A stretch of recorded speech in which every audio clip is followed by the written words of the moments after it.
I'm not going to say that, hey, we're here. I was going to say, hopefully I'm not going to say no one's watching. If you are, hello, we're here. We're back.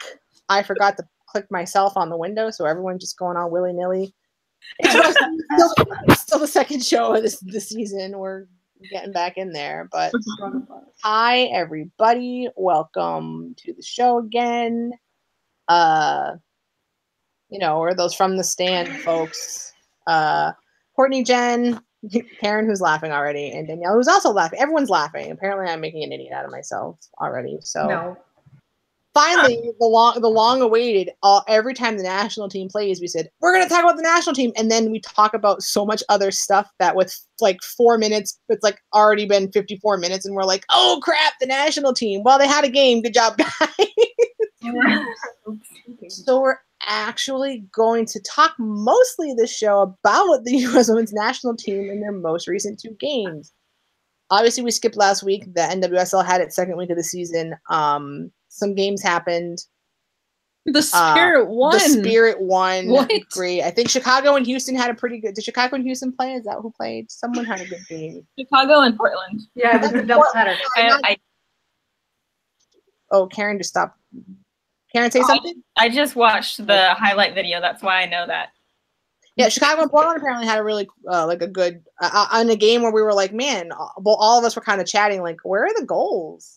And then there were some for Washington, and then Portland and Chicago. There were goals, yay! So all that stuff happened, and then we're going to do a little preview of week 3 at the end of the show. But we're going to talk about the national team. National team first, they had 2 games against Mexico. The first game was like 4-1 or something like that. Maybe it was more than that. Nope. Was it not 4-1? I just like. Sorry. No, the last game was 4-1. I don't know what this is. It was 4-1, I think. Guys, we're here to talk about soccer. I don't know. I was talking about the first game. That was Thursday night. Oh, okay. Yeah, it was on a different game. My bad. Don't mind me. I know the other one was 6-2. It was 4-1 with goals from Lloyd, Pugh, and Morgan times 2. Good work. Awesome. Yep, Star Killer going back to the national team. No goals to McDonald scored. Yep, there were still some goals, but not enough. But yeah, so national team, that was cool. I'm still not on me. It's just stuck on Danielle. We're all no. So Star Killer was like, "Oh man, I just made it home in time." I feel like we all did. Star Killer. I feel like we all just like made it home in time, and we're like, "We're gonna go do a show now." So we're all. I'm using that as an excuse. Like we're not usually like a hot mess. That's my excuse. We all just got home, but really, we're all just. Yeah. I literally did. I worked until 33 minutes ago, so. We just got home from meeting with our wedding DJ. So I've been home all day. I have no excuse. and you'll probably be the most normal of us. I guess. Anyways, Thursday? Yeah. You want to talk more about Thursday? Sure. Okay, we'll go with you, Danielle, then. What, me? No, I just volunteered. All right, give me 1 second. I was pulling it up. Well, I think the first, both games, the story was kind of goalkeeping. You have a lot to say about that. That is a very important thing to talk about. Is we have a slight situation with goalkeeping. Really, for me, the highlight of Thursday and then Sunday was Alex Morgan. I think that she has been on fire for about a year. It's the Alex Morgan we knew in 2012. It's the Alex Morgan who I don't know. I think at this point, people expected her to be close to Abby's record. This is the Alex Morgan that, the excitement has been around for years and years and years. And I think that she is hit her stride again. And I'm excited. Probably the most excited I've been about the national team in a long time. Yeah, okay. I don't usually. So I as many people was very impressed with Alex Morgan from the start of her really kind of coming on the scene. And the last couple of years, I guess like we're really seeing what I guess I'll consider pre-injury Alex Morgan, because the last couple of years she's just had, up until last year, I guess she's just had a lot of injuries. I know she'd gotten injured before, that the time, like the first NWSL final or whatever, and then played in the final, and we were all like, why? This is bad. And then I feel like she just continued having issues the last couple of years, but yeah, last season, especially in the NWSL, and then we're very young in the soccer season, but she's just been really, I know we've only seen her for a little bit with the Pride because of that concussion, but I thought she was really good in the little bit that she played there. In the national team, the last 2 games, she's just been crushing it. And I will be the first to admit I have not had a lot of good things to say about Alex Morgan over the years, but I'm very impressed and genuinely hope she continues to be in this good a form, because I think that it's people who are fans of Alex Morgan have, of course, supported her through everything, but probably have missed seeing her like this. And people who aren't really necessarily huge fans of Alex Morgan probably are really happy to see her get back into the kind of form that she is in currently, because it's good all the way around, especially when you have someone who you expect to be such a high caliber and is such a big name. I think sometimes when big names don't perform, people kind of are just like, ugh, why? I have a correction. When I say the excited, I've been most excited about the national team. I meant the forwards. I'm not national team itself. It's been, but the forward situation. How's that? There we go. I couldn't live with myself if I didn't make that correction. There you go. Starkiller wants to know, and I don't know how many goals Morgan has currently.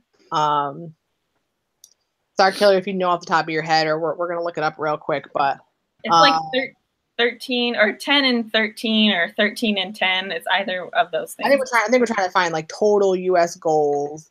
According to Wikipedia, it might not be updated from the weekend, but it says 85. 85. So Starkiller wants to know, with the lack of quality opposition in World Cup qualifying for the U.S., will Morgan hit 100 goals by the end of the year? Thoughts on that?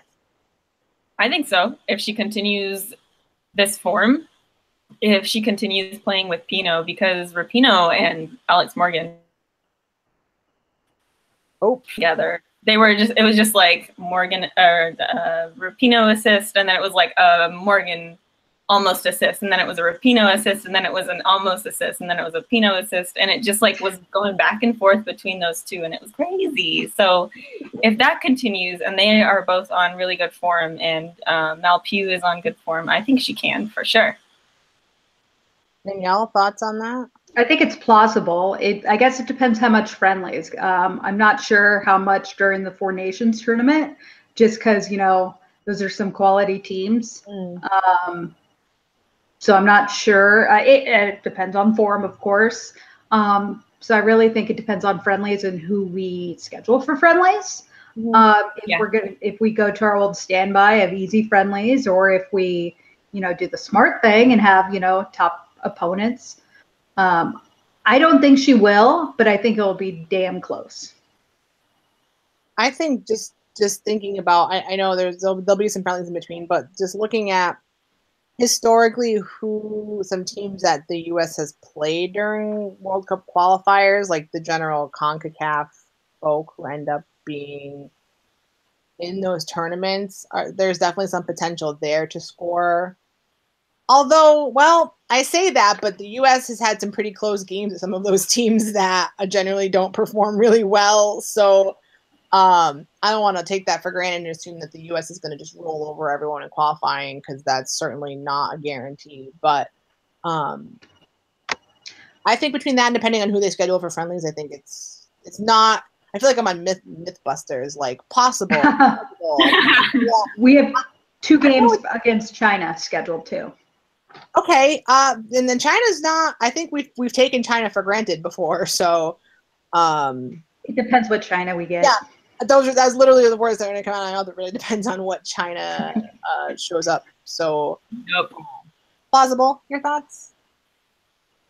I mean, going off of our history in CONCACAF, going into World Cup qualifying, I do think it's possible. I'm not going to lean on the probable side. 85 is updated from the weekend, by the way. That is her current number. But my fear with her is always, it has always been, it will always be injury. Yeah. You know, especially in CONCACAF. Oh, I shouldn't say that, but I'm going to. My big fear with her is injury, and I'm afraid that she's going to take even a minor injury that's going to put her out, and they're going to pull her, you know, for the World Cup, and that's just going to sideline her from getting those 100 goals this year. Especially, you know, that Dangerous movie set that she's going to be working on. I'm sorry, that's already been filmed. So. Honestly, I'm pretty sure that's done already. You know, with that, a DVD cover and a release date and everything. Got to get a stunt double in there for that. But no, I am concerned about her injury level, especially, you know, playing all these club matches in between there. It does make me nervous for her just because of her history. If she can stay injury free, she obviously stands a way better shot of doing it, but it's really tough to gauge with Alex Morgan. Mm-hmm. I think I had a really good thought that I was going to say, and then it has left me turn, but yeah, maybe I'm just going to dig on CONCACAF some more. I don't know. It just, I feel like generally CONCACAF tends to be a little bit rough. Mm-hmm. So that's a bit, oh, I know what I was going to say, in addition to CONCACAF being rough. So I'm really hoping, and I didn't really see this with Carly Lloyd getting 100, so I don't think this will be, I really hope, especially so close to being a world, like a qualifying year, they're not, like U.S. soccer is not like, we got to get Alex Morgan close to 100 if possible. Because, like, sometimes, not all the time, again, like I said, didn't really see it with Carly Lloyd getting to 100.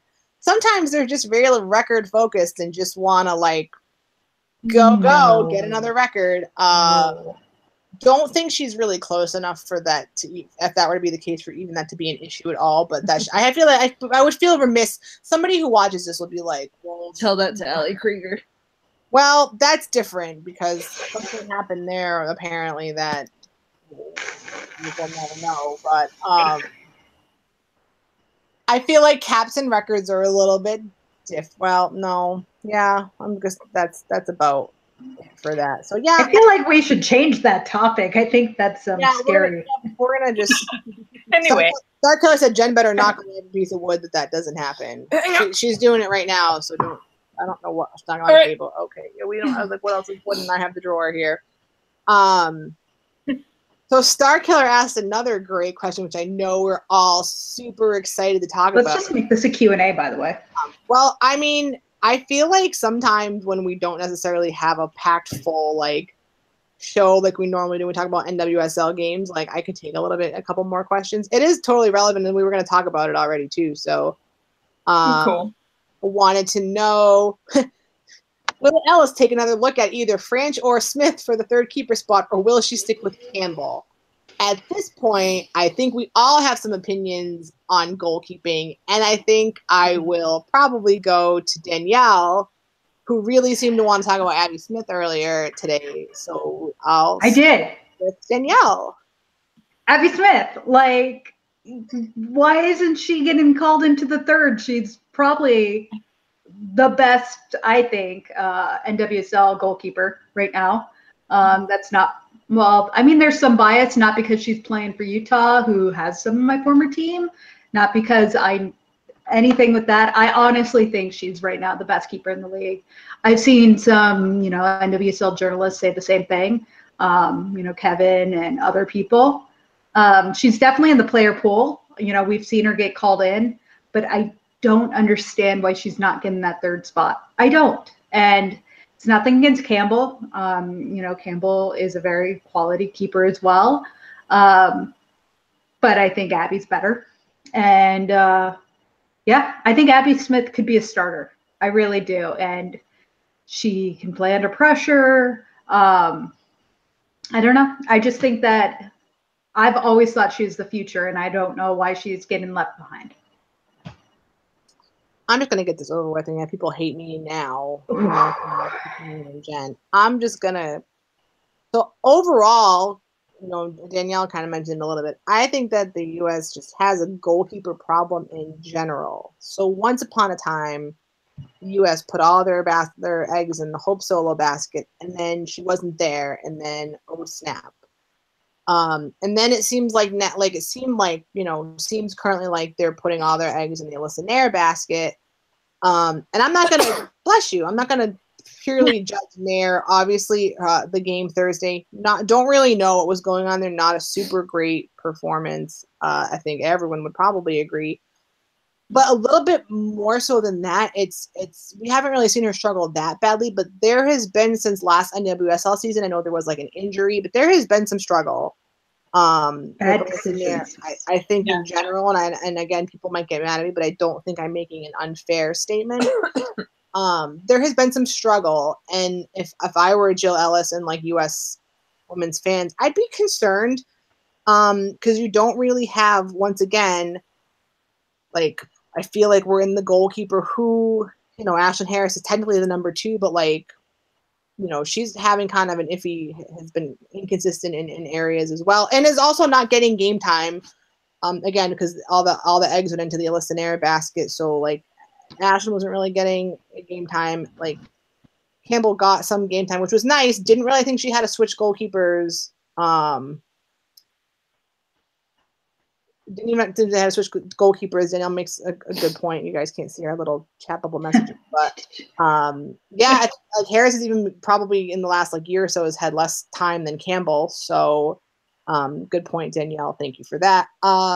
So I don't really know. So like I'm not saying we have to be worried because Nair is not reliable, but there I think are some questions there. Maybe I don't know if it's still issues with whatever the injury was, or if she had lost some confidence, missing some. I don't really know, but we have a bit of a goalkeeper problem again. Shocking, I know. And I would be. I think pulling Campbell at like the 70th minute on Sunday was like dumb and didn't need to happen. Yeah.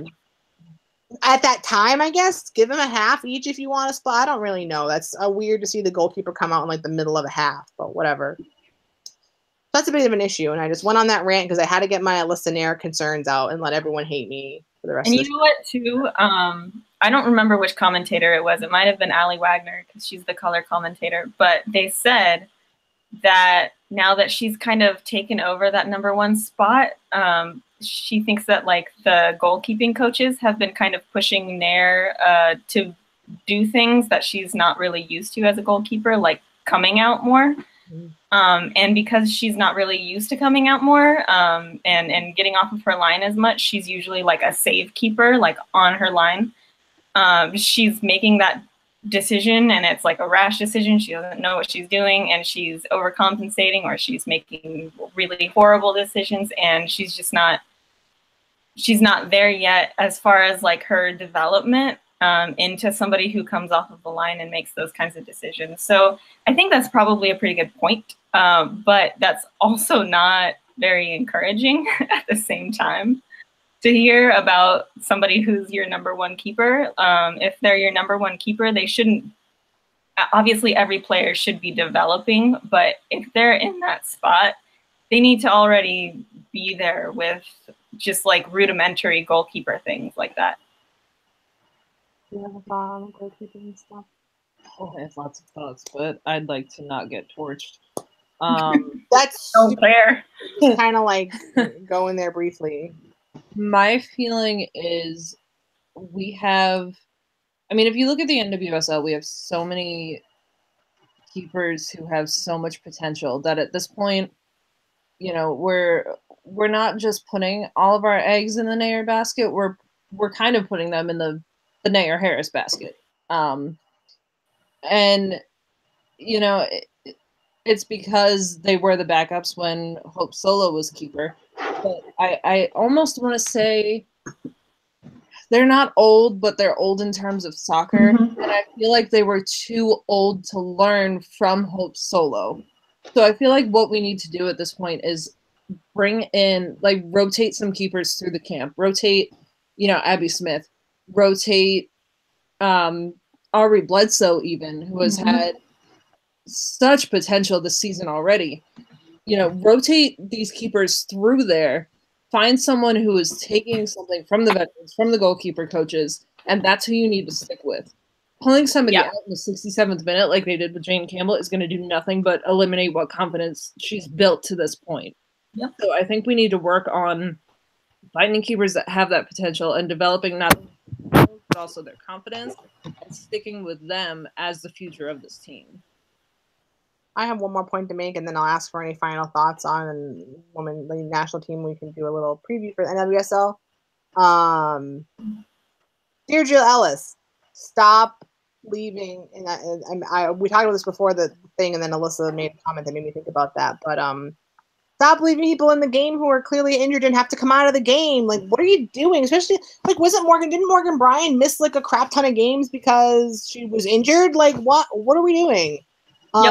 And Haran, too, like, not that she's been super injury prone, but, like, stop. Like, clearly something happened that, like, they didn't need to continue playing for 5, 10, 15 minutes. It's like, I'm not saying this, but like when Rose Lavelle played that game in her hometown, she probably didn't need to play because she was coming back from an injury. Is she still injured now? Like, I think, I'm not saying that directly from that, but I think she'd come back for one game and then has been injured ever since.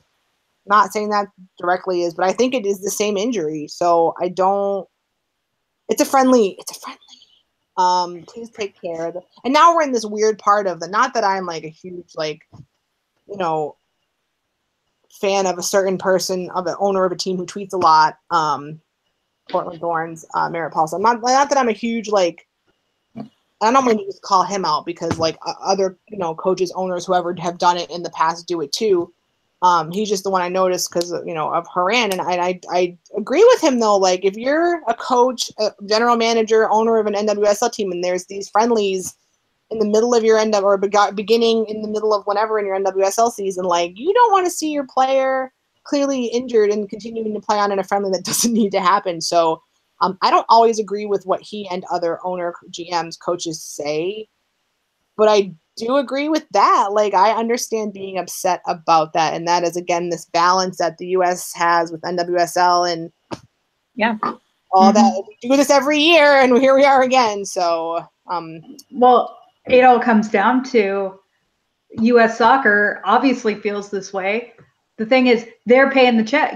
They're signing the checks. Yep. Merritt's not signing Lindsay Horan's checks, so why? U.S. Soccer is. So I can't say for sure, but they feel probably more entitled to her time. And there's not a great fix because we're not at the point where it could be like MLS. Of course, we shouldn't have to model, but whatever. But where the clubs are paying the salaries, countries paying their salaries, so they're gonna run these players into the ground, and the clubs are fucked. Pardon my French, but that's it, and it sucks.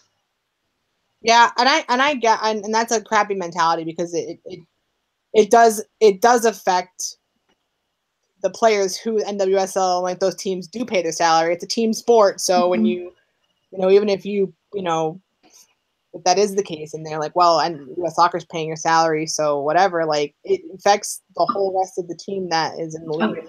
That's just, we could talk about that all day and we won't. But any last thoughts, then we'll do a quick NWSL season week 3 preview and then we'll wrap it up. Oh, one thing. Yes. I just wanted to give a little bit of a shout out to all of the rookies that played in those friendlies because they were really good.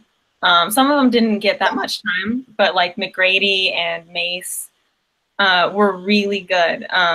They came in and it was almost like there was no nerves whatsoever. They were just like boom, boom, boom. They were on it, which was really cool. And they went in, I think, in like the 60th minute. So that was like a full half hour of playing time. And it was only, I think by that time it was like 4-2 or something. So, I mean, they got some pretty good playing time and they did really well. And then also Tierna Davidson was freaking amazing in that center fullback next to Brune, especially in the second game. she was amazing. She was on fire. She was like everywhere. And I loved watching her. I think I like tweeted about her like 13 times, just like yelling her name. So, I mean, she was awesome. So yeah, that's all I wanted to say. They get shout outs for sure.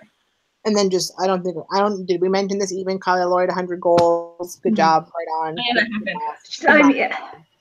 I think the reason none of us care is because she shouldn't have been on at that time. Why sub her late in a friendly? Why not put a rookie? But, you know, I think we all know the answer, and we leave it at that. Yep, I was gonna say we could talk about that for hours too, but I, just don't want to be remiss. It is a really good achievement. Whether she should have been or not, it's a milestone. So congrats for that. NWSL, we're already a half hour in, so we'll just try to power through some previews here. I'm just gonna real quick because I saw it. The Kellen Knight thing, Alyssa. Oh yeah, that was ridiculous the way that played out. Was there a resolution to that? She got a release from Carolina. Or no, from Seattle. No, she wanted to play for Seattle. Carolina had her rights. So like, it just the whole thing was stupid. So let's, in case people are watching who don't, real quick, because then we're switching to NWSL. That's cool. So Kellen Knight, Australia International. Great. Wanted to come to Seattle, I think. Was getting ready to I'm going to sign a deal with Seattle. Yes, go Reign, come to NWSL. And then I guess found out only when she was about to, again, this is just from what we've heard, what's come out, when he was going to sign a contract with the Reign, was told, actually you're on, I think, Carolina Courage's Discovery player list, and was never told about that. Again, this is just what we're hearing from her people. I'm sure, I don't know if the leaks made a comment on it. They would probably say otherwise, that she knew about it. But the big issue here is that if she didn't know, they're supposed to be told they're on a Discovery list. Shouldn't be a surprise. Hi, BB8 Cats hanging out. I didn't mean to hijack your comment. I just go for it. I just wanted to give a little background in case people were like, what are they talking about? Was there a resolution to that? The move to Seattle got put on hold because there was this whole Discovery system thing. Yep. Crap. She's on Discovery list for Carolina, can't go to Seattle. Yep. Which sucks because she went, essentially she's had some she's had the worst contract issues this year. So basically she was playing for the Bundesliga, and she wanted to play for the W League, and they wouldn't release her. And then they came back after the contract obligations for the W League, and were like, "Oh, just kidding, we'll release you." So she was like, "Oh, well, great, thanks, guys." And then wanted to go play for Seattle, but was told that North Carolina had already discovered her, so they put it on hold, and now she's basically stuck for a year, just hi guys, I don't really have a team anymore. Hey, great. And it's an awful situation to be in because she's such a strong player. And that's what Alyssa said too. Alyssa said that that's what she's hearing also, that she can't play for a year or something like that. She's kind of on hold because of this whole thing. So needless to say, and also maybe she signed with a team in Sweden. Yes, I heard she did sign overseas. But that sucks though. Once again, another quality player who could have come to the NWSL. Sweet. I guess if that is what happened, if she was not notified that she was on a Discovery list, that's clearly says in the NWSL rule book that a player will be notified when they're placed on a Discovery list. So hopefully things like that get worked out and don't happen again. Suck. Anyways, we're here. I don't know if we want to do like a little preview or just predictions. How do we want to handle this NWSL? Well, maybe what we're most excited about? That sounds good. What we're most excited about, I guess, for each game or just in total? Well, let's do I don't have one for each game. Okay, I'm still slowly trying to care about the league again. I get that I do the show, so I should care. You're fine. So give me one. So let's do one thing. By the way, this is what we do. We don't talk about things beforehand. We just on the fly. How let's say one thing we're excited about in like for this week in NWSL, and then we'll do some. I think we should do some predictions. We haven't done predictions in a while, so we'll throw some predictions out there. So Danielle, why don't you kick us off with one thing you're excited about in the NWSL this week? I'm excited about the Utah opener. I'm not sure I'll watch for silly reasons of my emotions, but I think Utah's going to show up. I think that, the Royals are going to give them a great atmosphere. I mean, they have Rachel, Fight Song Girl. She's going to perform. Like, that's pretty cool. Rachel Platten. That's okay. Yeah. They're going to go big. And why I'm excited is that, a lot of the KC girls, especially the young ones, the ones who were rookies last year, I'm not sure they ever really got that fanfare. So they deserve it, and I'm happy for them. And I think Utah's going to give them a hell of a reception, and I'm happy for them. I won't watch, but I'm happy for them. Noted. So next week when we're doing this, don't ask Danielle about the Royals match. Noted. Karen, anything you're excited about this week? I'm excited for Seattle to come back because I've missed them for the last 5 months that they haven't played since the opener. So that's what it felt like. So yeah, I'm excited to see that. And the fact that they're playing against New Jersey is going to be pretty interesting because they have a very interesting history. Interesting in one sentence, everybody. Well, double interesting. What I do.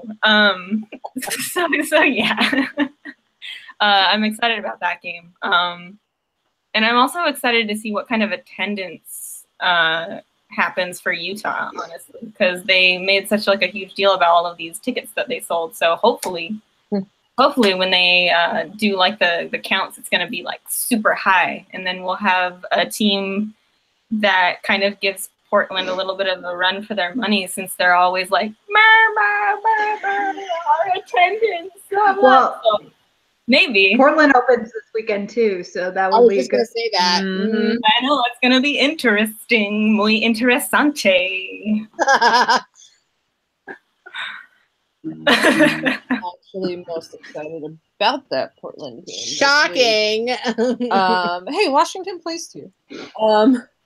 But I don't know why, but it's like my favorite thing when Portland plays Orlando. I really don't know what it is. I really enjoy when those two teams play each other. Maybe it's because Portland normally thrashes Orlando. I don't know. But I'm really looking forward to it. I'm looking forward to seeing that, again, that dynamic of the attendance between Portland and Utah. But yeah, I'm excited. I'm also kind of excited to see if the Riveters come up with any more exciting chants for this year, because they kind of, sorry Riveters, this is because of the stream. The stream, literally all you could hear was like the same chant over and over. I learned like 5 at a time, and I was like, wow, the Riveters need some new chants, or maybe that's just the only one I can hear during the stream. And it turns out they do it, but I'm hoping they get louder. They do it for longer than most teams. Like, they keep it going for 10 to 15 minutes. Source, I stood with the Riveters during the final, and around like the 12-minute mark, I was like, I can't do this. I can't do this. Yeah, I'm used to the squadron, so like I need some variety. I only make that face. I only make the faces I make because week 1 got in an argument, which was like was not even like doing anything wrong. For once, I was not actually being jerk. Got in an argument with a Thorns fan about a chant, and it just got blown up, and I was being angry apparently, and I just was not. But that's okay. I only make a face because you mentioned that, and I was just like, I cannot comment on the Riveters cheering chants or anything without getting like shot through the internet. So I do love you, Riveters. I do. Yeah, I don't have anything. I have nothing against the Riveters whatsoever. It was just this one individual that just wanted to get into it, and I don't really know why, but that's okay. I mean, they spent a long like however many years Hope Solo was in NWSL, like flipping her off behind her goal. I mean, it's just what happens sometimes. That was a point that I brought up and it didn't go well. Yeah. So what I it's fine. That's okay. I'm gonna move on, but I'm already gonna get myself in trouble this week. Hey. I'm most excited about, I guess you guys took some of the things. There's a lot of things I'm excited about. Utah home opener. I think I'm just excited about, I think looking at the schedule, I think all of there's maybe one match, and we'll get to predictions in a minute. We're going to do like rapid fire predictions that I think is maybe a little bit lopsided. But other than that, maybe not lopsided the bad, that I think I could definitely see going one way over another. But all the other matches, I'm kind of like, hey, like, that's going to be a really good game. And then I'll be disappointed next week because I'll be like 0-0 draws or something like that. Boring. I'm like, oh, Utah, Chicago, that should be cool. Washington, Carolina, that should be a good game. New Jersey and Seattle, that's, I'll say it right now, that's the one I think I could imagine Seattle winning. Watch, I'll eat those words. And I was like, Portland, Orlando. I know a lot of people think Orlando's going to get destroyed, but I still think that has the potential to be a really good game. So I'm excited that it's back. I think it sucks that we had 2 games of a season and then had to have an international break. That sucks, but that's just how it is. And it was like a legit international break, so I can't even really be that upset about it. But yeah, so I'm just excited. I think there's going to be some really great matches. And then watch this space next week when we come back and we're like, wow, what a horribly boring week. Hopefully not. What do we even say about this? Because that was me. Next week's show, 15 minutes, because everything was a 0-0 draw. Real quick, this might be the shortest show we ever do. We're gonna do some just quick predictions, and then that'll be it, and we'll let y'all go on with your day. So right, first up, Utah and Chicago. Danielle. That'll do. I think it's gonna be a good game. I do. I think Utah's gonna get that push from the home crowd, and I think they're going to show up big. So I think Utah can win it. Utah's not my team, but I love those players, and I know that they're going to bring quality. So sorry, local, I love you a lot, but I think Utah's going to score at least 3 goals. That's my prediction. Ooh, Karen, Utah, Chicago. I think I'm going to go with Utah as well, because I think Chicago played pretty well against Portland last week, but the problem is that they still are missing a lot of instrumental to their team, I think. Something that I made fun of Chicago fans for last week, and now I'm saying the same thing. But I think that they really are missing some instrumental people. And I think Utah is missing less instrumental people, and O'Hara and Brune and all of those other people are going to pull it out in front of their home. Why does everything have to be sexual with me? I swear to God. Until you said it, what was my mind didn't go there, but now it's there. Yeah, I'm a perv and I didn't go there, so. Minded. So, yeah, I think they're going to pull it off. Also, yeah, we don't want to be pointing things. That's not good. Utah, Chicago. 2-1 Chicago. Oh, we didn't even have to do a score. Yeah, 2-1 Chicago. Okay. I also think that Utah is gonna win. So while we're here, it's Spirit. I have to North Carolina. I wonder who she's gonna pick.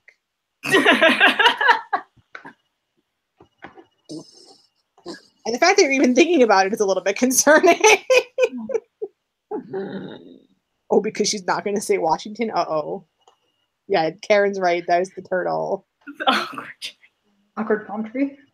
I like that one. Years. While we're oh, no.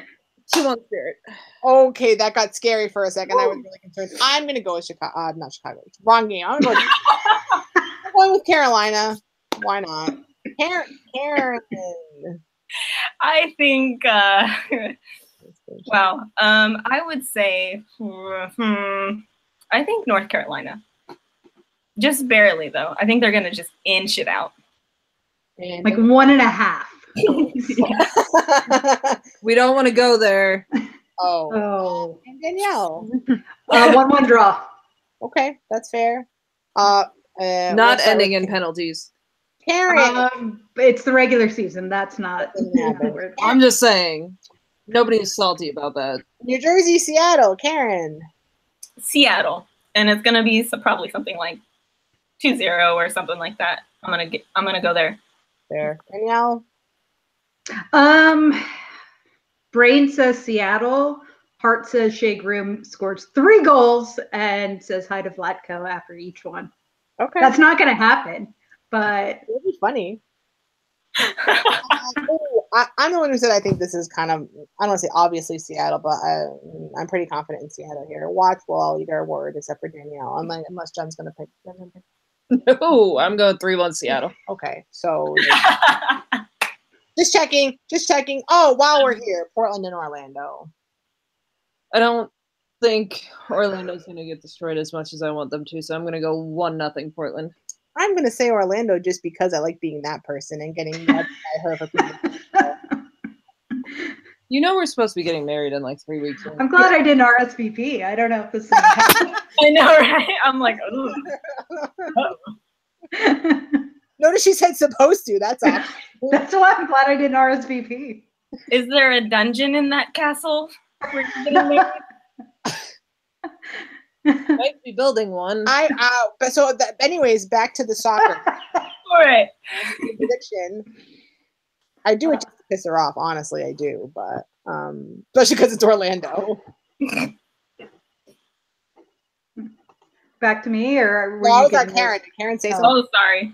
Obviously, I'm listening. I would say I think it's probably going to be Portland 1-0. Honestly, I'm going to go with what Jen said. And Danielle, I know I'm going to be that person. I'm fine with it. Probably 3-1 Portland. Yeah, it's going to be interesting though. I'm not changing my mind because you're glaring at me. I like to be that. I will say it could go the opposite way if Alex Morgan brings her form to the club like she did last year. I'm not saying that to be mean. I don't have a dog in the fight. She can't jump through the laptop at you, so you're fine. I'm sorry. I thought we were professionals and giving our professional opinion. Thank you. I have a journalism degree, so I think I know what I'm talking about. You lost all ability to say you're giving your professional opinion when you said, "Oh, I do it just to piss her off." I mean, that was the voice. But why you glare at me? Also because it's Orlando, but I do genuinely think that they're gonna win. Hey, so this has been fun. We probably should end here. Thanks for checking it out, everyone. We will probably see you next week or sometime after. Check the Twitter and Facebook. We'll let you know. We're not really all about having an actual set schedule. We'll just kind of show up when we feel like it. So thanks for tolerating that, I guess. If we're not on next week, the midweek games, we just pretend we made predictions for the midweek games. If we're not on, there's midweek games. Oh, so Jen and I are going to Florida on Thursday, so I don't even know what we're gonna do. So yeah, the next couple of weeks will be full of we'll have shows maybe, and then half of us won't know what we're talking about. So thanks for in advance. It's gonna be awesome. Or I just take over. Yep, Karen and Danielle are gonna take over the show while we're gone. That would be the worst. That would be. The Karen and Danielle show or Danielle and Karen show. You guys can fight that out. But hey, thanks for watching, everyone. We will see you when we see you. Have a lovely evening. And bye. Looking at the floor. I'm looking at my phone.